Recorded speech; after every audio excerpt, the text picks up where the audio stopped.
Hi, my name is Frances Smith, owner of Shine Your Light Learning.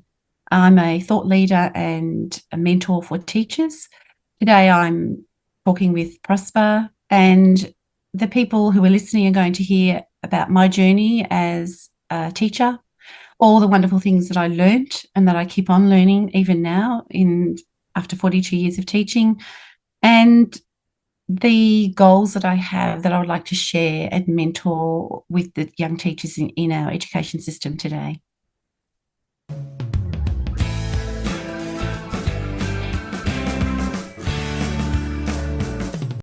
Ladies and gentlemen, welcome to yet another exciting episode of the Online Prosperity Show. I'm your host, Prosper Taruvinga, and today we're going to be diving deep into the world of education with a guest who's as passionate about teaching as a child is in a candy store. Now, Francis, how are you doing today?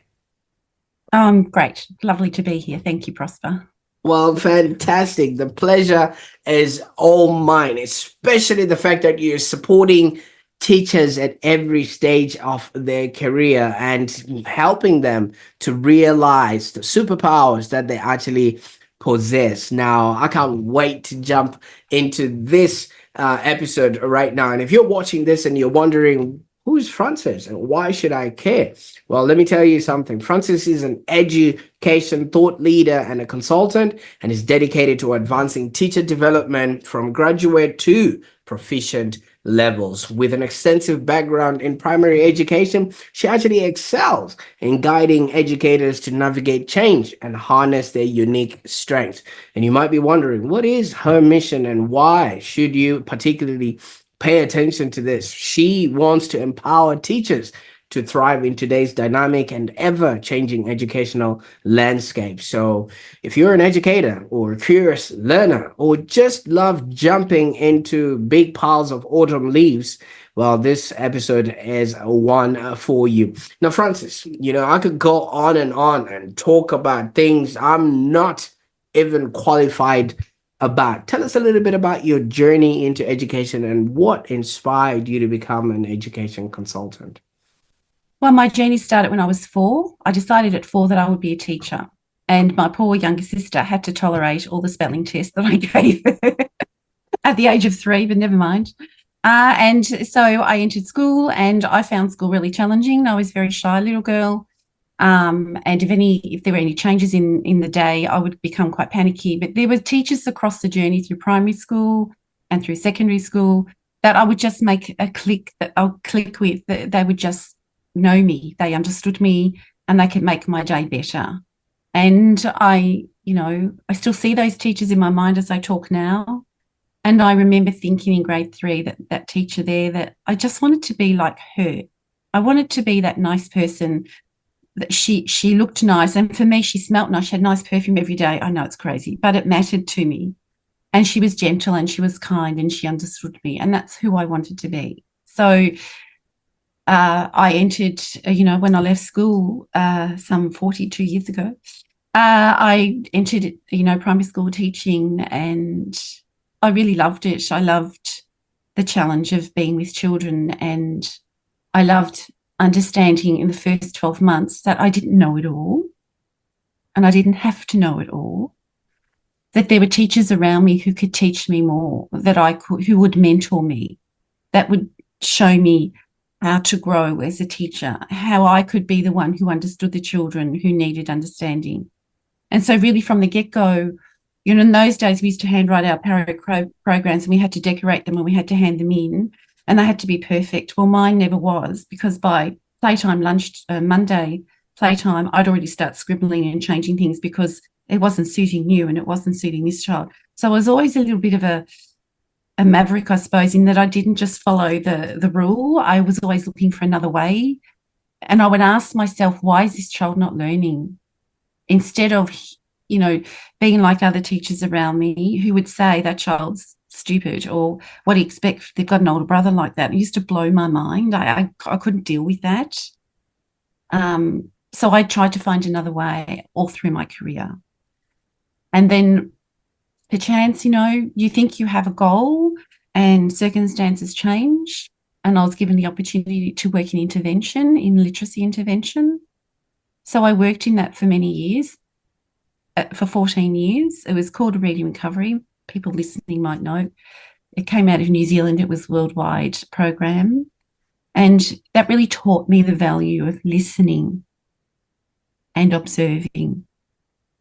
Because when you listen to a student and you observe them, their behaviours, their demeanour, it tells you a lot about them.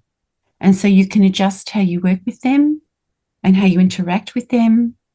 And through that journey too, I was starting to work with refugees, and that was a whole different ballgame. And you really needed to listen, because at the same time I was trying to teach them reading, I was actually trying to teach them to speak English. So it was, it was a bit of a journey. So over time, I, went back into the class. I was in and out of classrooms, but also doing the intervention, working with leading, teaching English as a second language in schools, working with refugee children and their families. So eventually I did my master's. I'd already been trained as a literacy leader, but I did do my master's in literacy intervention and learning communities. And I worked in a learning community for the better part of the last 12 years of my career in schools. And that was a whole other ballgame as well, because inquiry-based learning is a beautiful way to teach in a learning community, in Catholic setting. It was open plan. And it was just the most wonderful way to be on a learning journey with students and their families. And that was the premise of the school, was a learning community for everyone. And within that community, I was a classroom, multi-age children, classroom teacher.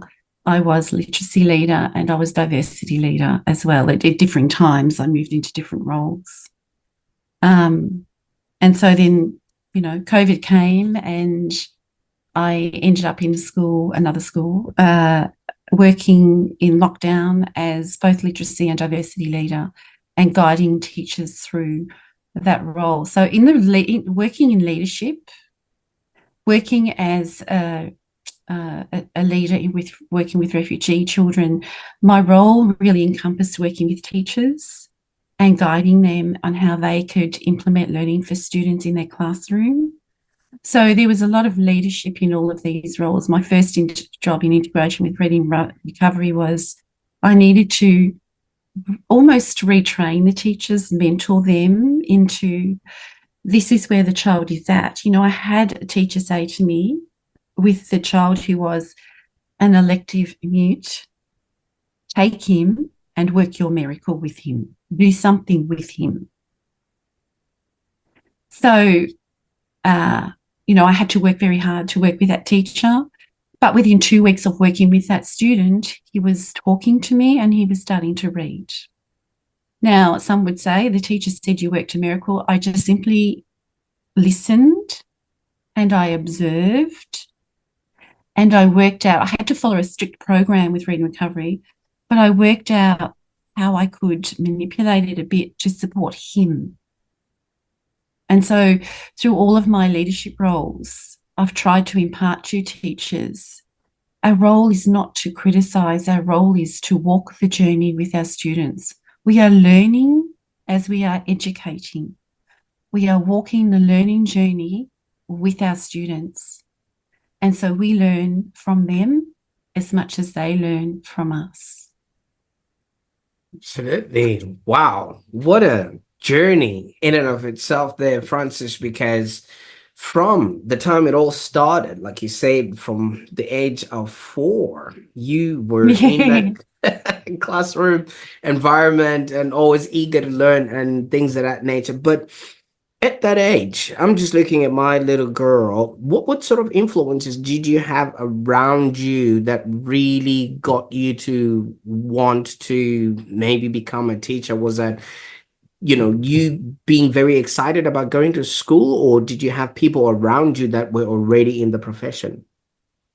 Not necessarily. Mum and Dad, both left school at 13, and there was 5 kids in our family. We weren't rich.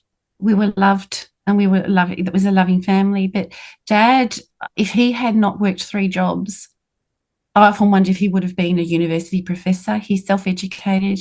He was curious about the world, Reader's Digest, books all over the house, atlases.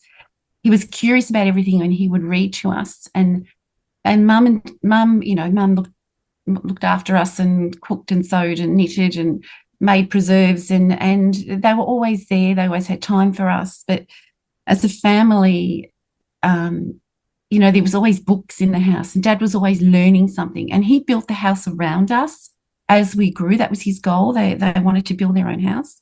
And he was very ahead of his time, innovative in the way he built. He didn't build the house everyone else had. Sustainability and recycling was happening in our house all those years ago in the 60s and the 70s. That's what was happening in our house. So, I'm very curious. I was a very curious child. And I think that, I don't know, just teaching seemed to be the thing that answered. Mum, they weren't formally teachers, but we learned from them all the time. We were always learning from them. And there was this saying in our house, there's no such word as can't. It doesn't exist in this family. So in other words, find another way. And so we had to find another way. Absolutely. In a household where learning is a value, in a household where books are a norm, in a household where people can see transformation coming from having learned something. And you also mentioned that Dad would read to you, that would have been a language or a love transference activity that you would have gravitated towards, and saw it as something that obviously would be something you wanted to do, because not a lot of families are like that. There's no books in sight and there's nothing that resembles any education that happens in them, which then doesn't trigger that sort of, oh, I want to learn more, be more, and have more, so to speak. I mean, would that have had a play in you turning out to be a teacher then? Well, I think so because, there wasn't a lot of money, but Dad, they valued education because they didn't have it. So they wanted us to have it. And so there was always books. They made sure there was books there for us to learn from. And so if there was a query or a question, Dad would pull out an encyclopedia, or he'd pull out the book on astrology, or Mum would say, go and ask your father if she couldn't answer the question, or we'd sit together. And so I love books. And I think that, there are worlds in books that you can go into a book, and I still read. I can read in school holidays. My downtime was reading books because, you work so hard in term time. It's not unknown for me to read 20 books in 2 weeks. And I would still do everything else as a wife and a mother and all my preparation for the next term. But books I learn from all the time. I read a lot of books here now. And what I do now is, the beauty of the internet. I look places up and this is what they're talking about. I can see it. So curiosity was always, as a child, when we asked a question or we didn't know, there was somewhere we could find the answer. Absolutely. And so there was nothing possible to learn. Absolutely. That's a gift in and of itself. I mean, for those that will be watching, you would notice I've got a really big bookcase behind me, is because growing up we didn't have books, so that's my frame of reference, where home was just for what home is supposed to be. So if there's nothing that influences you or inspires you to want to learn more, then that would never be, a value that you can carry with you. But you also mentioned, Francis, while you were, on your way up, you would have teachers that you would associate warmth with, even their smells and the way they carried themselves, and it was very sensory. I was very shy. I was very, very shy. So I needed to be safe. Absolutely. I mean, obviously having that sort of warmth and scent and knowing that this is safe created that excitement for you to want to learn, and also that safety at the same time. Now, how important is that aspect alone for somebody who's a teacher, who's got access to kids for 8, 12 hours a day, that, the kids are being moved around from home to school and that's all they just remember? that handing over or just being palmed over to someone for the rest of the day and only getting to see the back of their parents when they're driving in their car. I'll tell you a story if we've got time. In my second year, I taught a grade 1, and there was a beautiful little boy, well loved, beautiful family, much older siblings in their teen years. And he would come into school every day with a beautiful smile on his face. And it was early in the year, second year teaching. It was Valentine's Day. His mum brought him in, gave him a big hug and a kiss. Off she went. And we were doing Valentine's things. After a while, we heard sirens going, police sirens, ambulance, whatever. Next thing we know, we were in lockdown. This is a story I've never told before. And we were told that his mum had gone home and the father, it was a murder-suicide. The father had killed his mother and they didn't know where the father was. So we were in lockdown. Anyway, he suicided. So I taught him for the rest of the year and the next year for stability. I never saw him smile again, ever.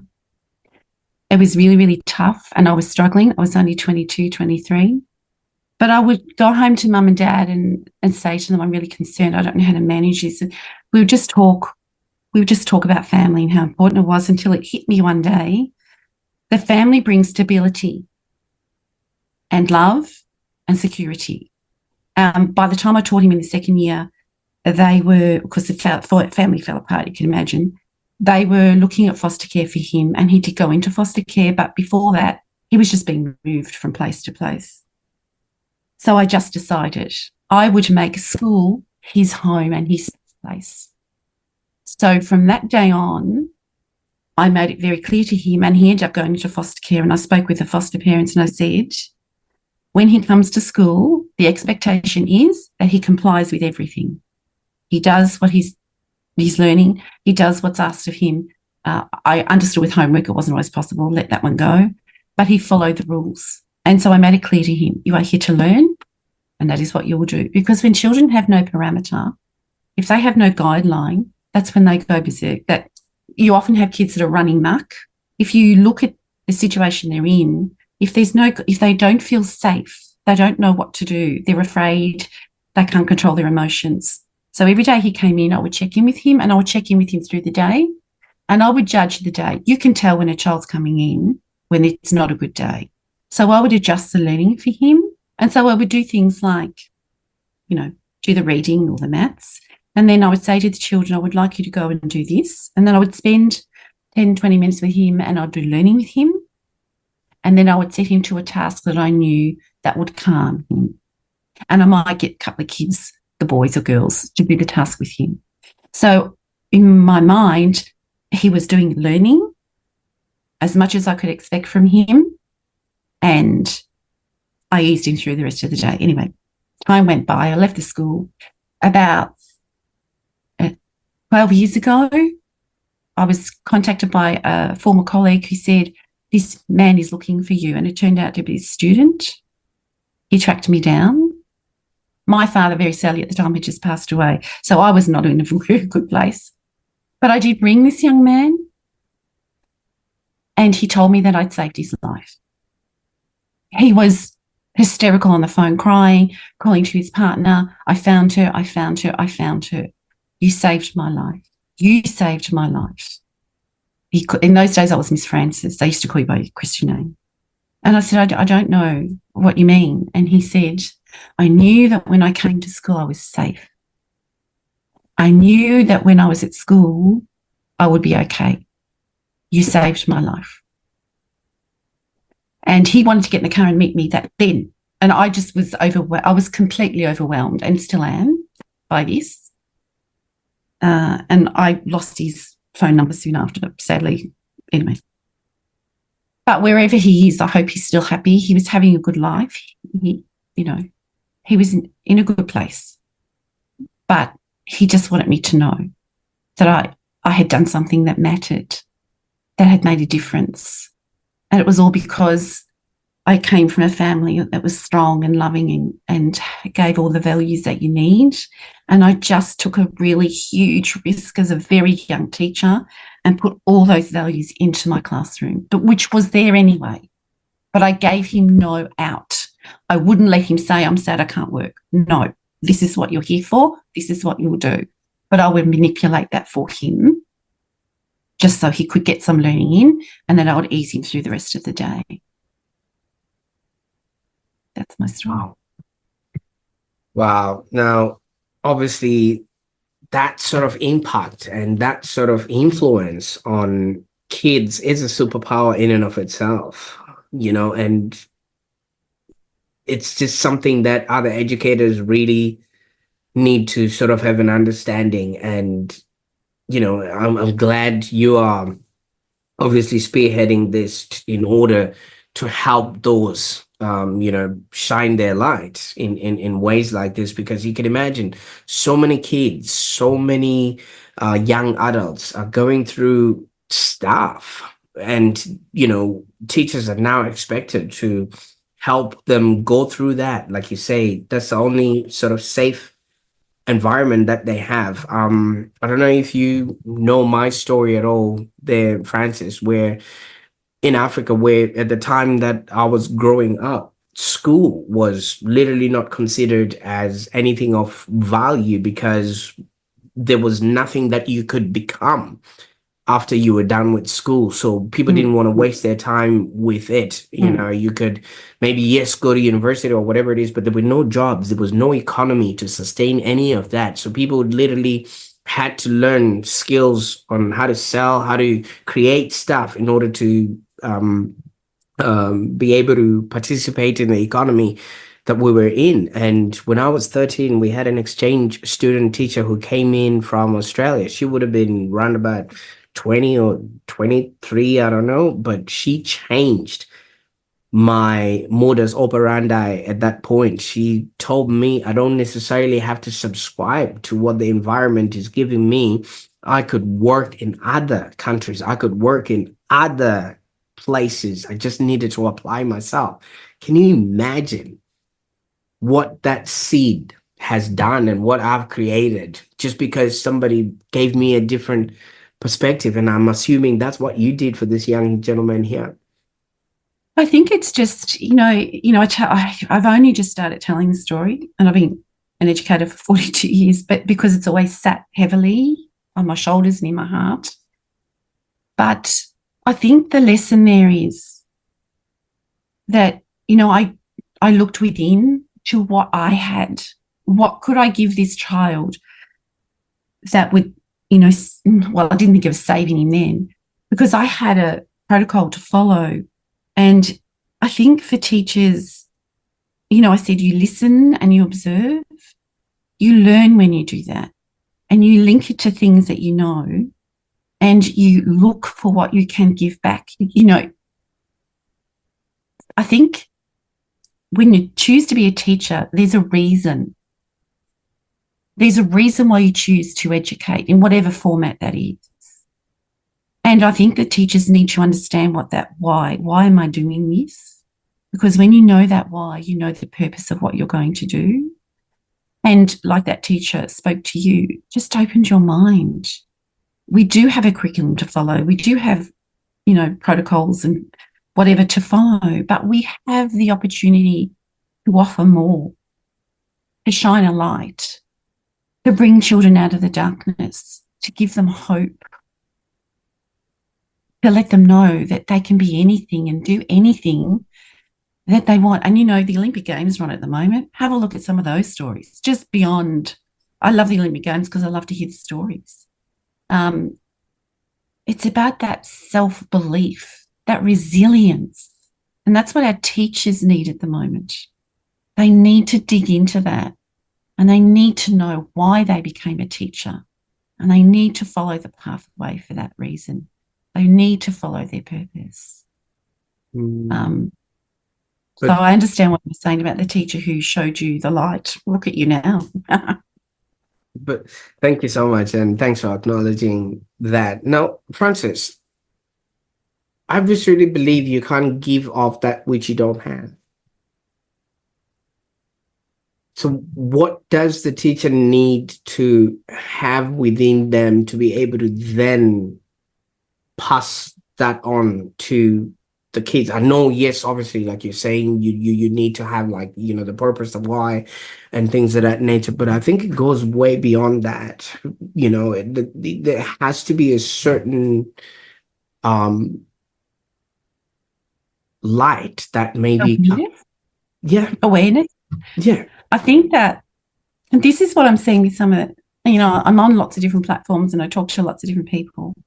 And I'm seeing a lot of, I'm going to really go out on a limb here, but there's a lot of whinging and whining going on. And that bothers me a bit. I think that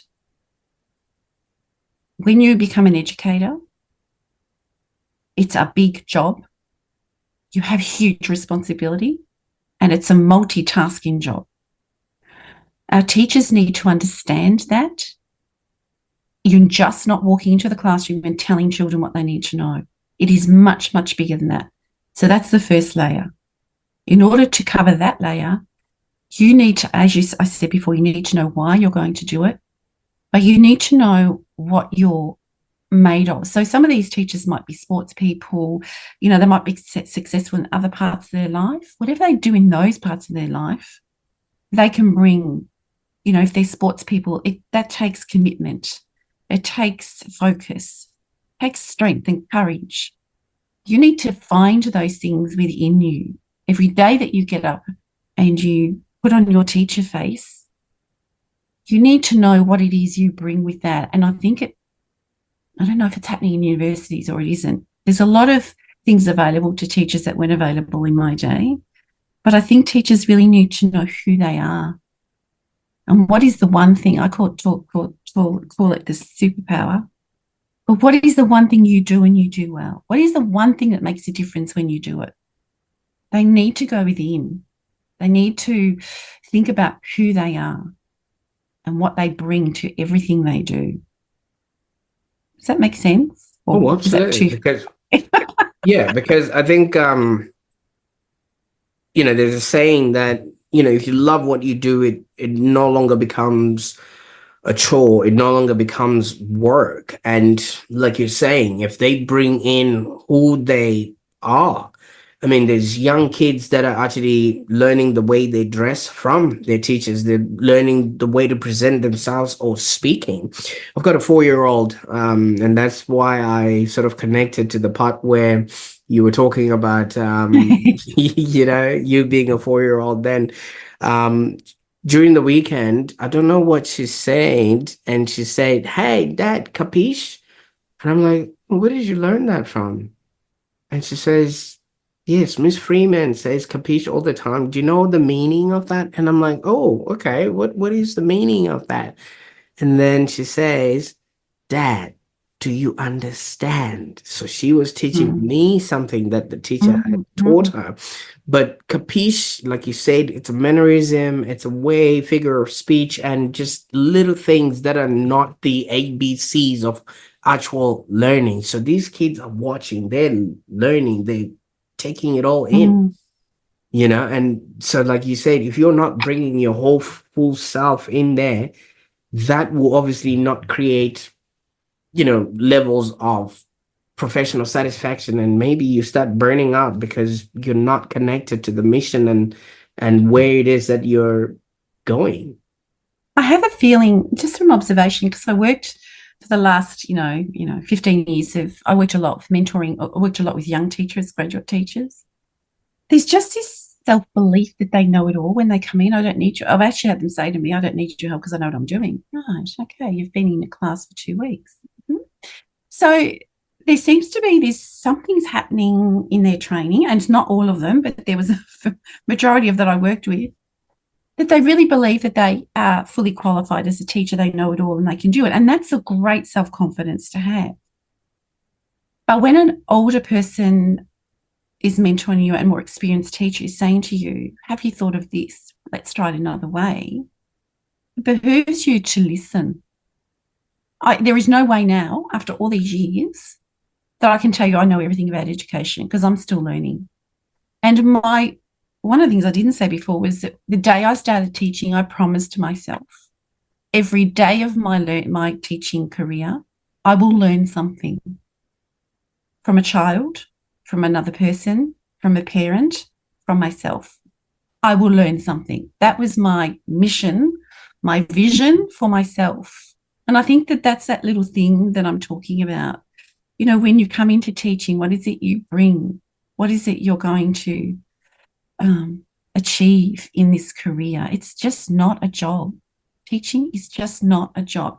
It is a vocation. There is so much more to it.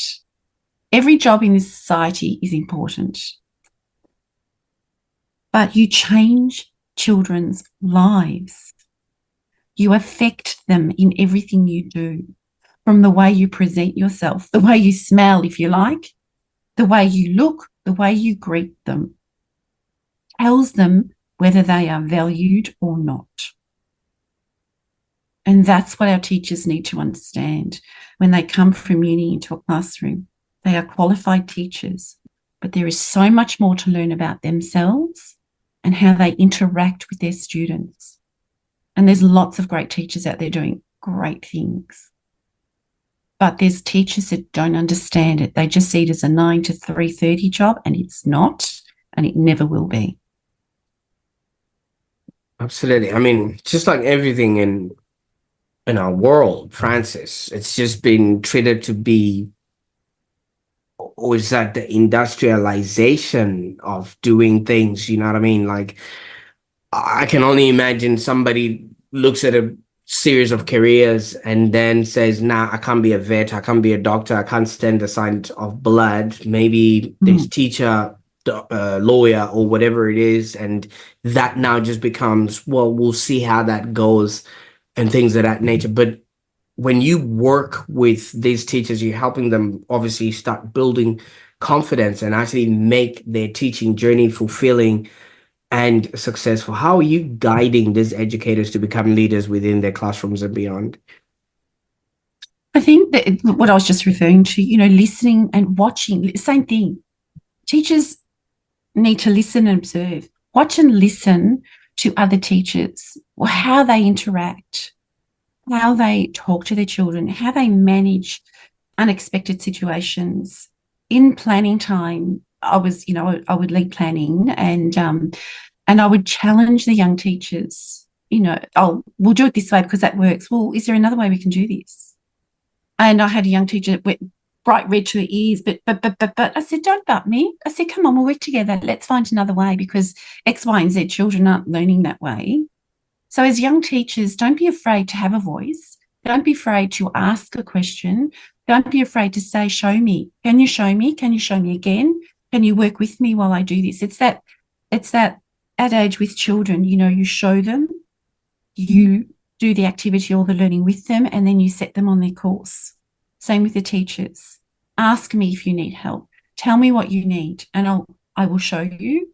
I will support you as you learn this new skill, and then I will support you as I watch you take that skill on and develop it into something else. The problem in the schools at the moment is there's such attrition happening in the schools that a lot of our senior teachers are not there. So our younger teachers are floundering a bit because they don't have that older mentor or more experienced teachers to mentor them. And that becomes an issue. But it still doesn't stop them from asking the question, how can I do this? How can it be different? And I think that don't be afraid to have a go, because we say to our children, you know, a child gets something wrong or it didn't work. That's okay. Let's find another way. Why don't we say that to our teachers? It didn't work. How else can we do this? Who can we get to support you? Who is it you would like to work with to work through this together? And I think that's really important with our teachers, that they should be brave. They should not be afraid. They should ask the question. They should seek assistance. They should practice their skills and understand that they are still learners, and they are learning as they go along in their career, and they are learning alongside the students. Sounds like there's an art form to this. That's why I call it the art of teaching, my program. Right. Because it is an art. It's, you know, we are all skilled. You know, I was a dancer when I was a young woman. I still like to dance. You know, I like baking. You know, it's all an art. You perfect your skills and your passion. You work on them because it means something to you.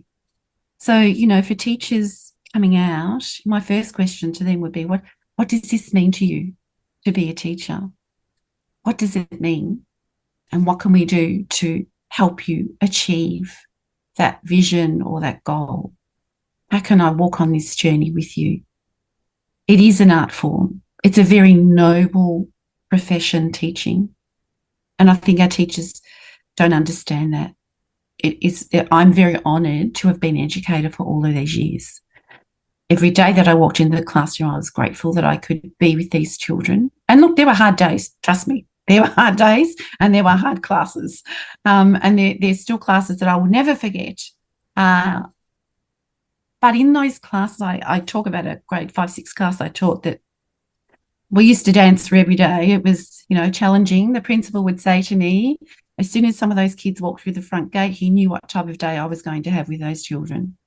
But I learned so much from them because I had to find a way. I had to find a way at 35 years experience of teaching how to educate them, how to engage them in the learning, how to make them enjoy the learning. I had to find a way to get them through the school gate every day. There was just a mix of students that just didn't quite gel. They each had their own issues. They were fabulous people. On the good days, they were a fabulous class and we have fun. I could have said, this is too hard, I'm walking away. But there's a part of me that doesn't accept failure. And if I walked away, who was going to care for them halfway through a year? You know, I learned from them. To this day, if I met those students now, I would thank them and say, because you needed more, you needed different, I had to learn and find another way. And that's that digging deep. What did I have inside of me that would get me through this? And I actually taught them for 2 years. Wow. Like the 5, 6, and then the 6, and a new lot of 5s. Absolutely. So, yeah. Absolutely. Now, what would be the best way that people can maybe get started or find out more about, your mentorship or the courses or working with you? Okay, so I'm on LinkedIn. They can go onto LinkedIn to see me. I have a Facebook page, Frances Smith. Oh, Shine Your Light Learning, sorry. Shine Your Light Learning. And I do have a page that I can show you with details on it now, if you Absolutely. like. Absolutely. If you can showcase to us all of that, because it will be imperative and very important, for people to know what the first step would be. So many people fail at life, not because they don't know what to do, but they don't know that help exists. So it's things like that. Yeah, and there is that. I mean, you know, I'm happy for anyone to contact me, speak to me. And the question I sort of ask people when I talk to them, someone might be watching this who knows someone. Who do you know who you think I need to know? Who, you know, would benefit from just a chat with me to see if we could work out a way to move forward to assist them in their career, to support them, and to give them, help them renew their passion if they feel that they're losing that passion that they started with. Absolutely. And as you can see, there's a QR code on there. Please take a moment to scan that code right now so you can start to shine your light as an educator. And obviously, there's so much that you can learn by, following people that have, walked the path and are actually doing stuff to then help others have a happier existence. Francis, I visually believe in life. We're here to live, to learn, and to contribute. And for us to be able to live that really good life, we need to learn how to do that, and for that learning to occur, teachers are at the forefront of that Absolutely. to actually happen. And once that has occurred, you need to send the elevator down so you can contribute to others so that they too can do and have a happy existence. Now, I was intrigued. I saw a QR code on your form there. That's something that you've actually learned, and it looks like you've actually harnessed the use of technology. Now, with the rise of technology in education, how are you helping teachers sort of adapt and maybe integrate new tools into their coaching practices or teaching practices? Well, my big learning this year's been AI. I've been working with AI quite a bit. I actually had a business coach who actually taught me how to use it, and I think that's the key. You have to know how to use AI in order to. You need to be managing it rather than the other way around. So, that's something I'd like to work through with teachers, how they can use that to support them as well. And like I'm learning all the time. I've just learned how to do the QR codes. Don't be afraid of learning. With every new, digital thing that happens, I have to be. My husband says you're amazing. I said, no, it's part of my work. You need to be on top of this. You need to be able to have the conversation. So, I would love to, learn from the teachers that I work with. If they've got something new skill that I don't have, then I would like to learn that from them too. Absolutely. Maybe shine a light on things that they're not quite, familiar with. And speaking of light, you do seem to be using that a lot within the work that you're doing. Was there any inspiration to, the name light, or do you have any sort of personal connection to lights and things of that nature? My second name is Ellen, Ellen, and it means light. So Wow. I just figured I would shine my light upon all the positives of education and to bring our teachers who are wallowing around in the sorrow and the darkness of being overwhelmed and sad within their roles. I would try and bring them into the light. I'm Absolutely. very deep into Prosper. I put thought into everything I do. So Absolutely. that was the instigation for that one. Absolutely. I mean, obviously, if not that, then obviously nothing will make any sense or mean anything to anyone. So I really am excited to have shared this time, and just getting to learn a little bit about yourself. But Francis, when we started, you introduced us to this 4-year-old who was torturing, so to speak, her siblings My sister, my poor sister. with all the spelling bees and everything else that came along with it. I mean, obviously, you've then gone on and became the teacher that you obviously aspired to be. If you could go back in time and maybe just give advice to that 4-year-old, at the start of your life journey, what would you say to that young girl? I would say to her that you are on the right path. That is, this is the vocation for you, and don't be afraid. Because often on the journey, I was timid, and I said I was a very shy child. So I had to learn. Who I am now is not who I was 25 years ago. 30 years ago. I had to learn to be brave, and I had to learn to speak up. So I would say to her, follow your path, believe in yourself, and don't be afraid to be heard.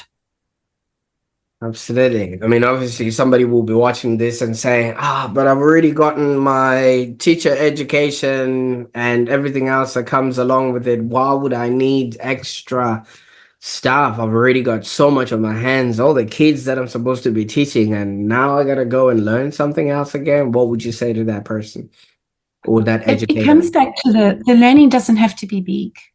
The learning can happen every day in the little moments. And look, sure, I had to go back. Well, I did go back and do my master's. And I would love to have done a doctorate, and that still may be on the books, who knows? But the learning doesn't have to be big, major things. Go to your professional developments, take at least one thing from that and use it every time you go. But during your day, listen and learn.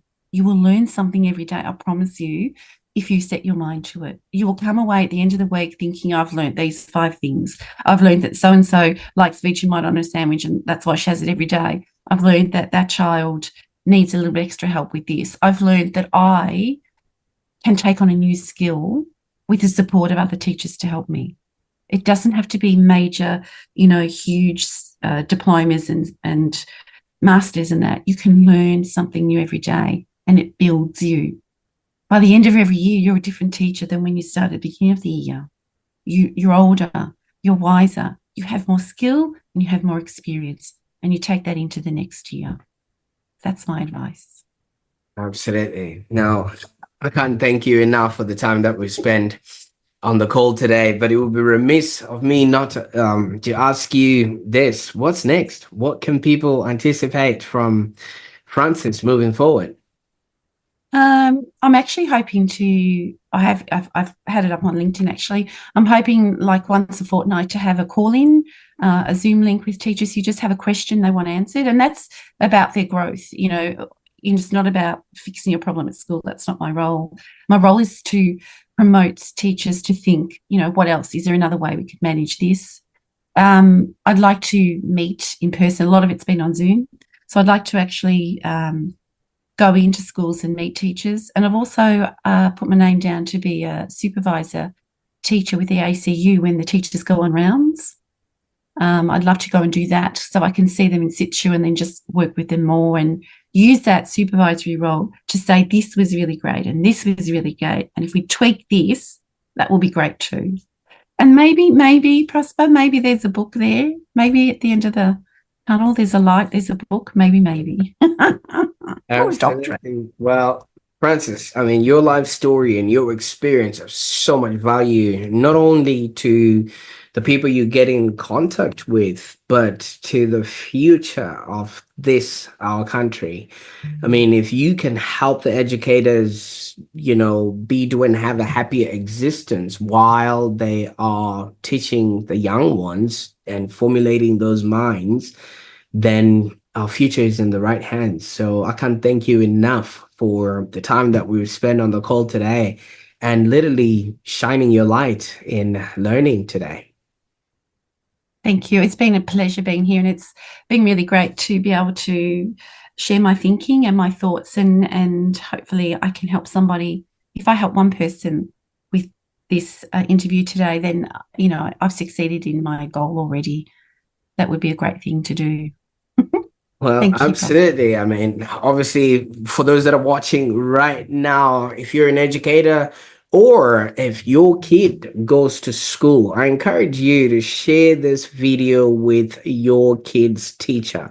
They need to know that, first of all, there is help out there and they too can be supported in their role that they are tackling every single day. They don't have to go at it alone. And there's people like Francis that are dedicating their lives to ensuring that they are doing just that. So, Francis, thank you so much for sharing your journey and insights, and obviously your vibrant energy with us. And yeah, definitely bringing back the spark into education. And I can't wait to see what the future holds, especially for you and our country and those that would walk in the path that you are paving for them today.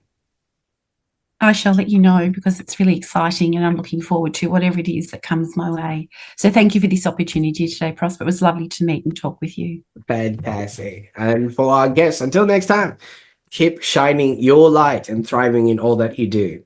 Bye for now.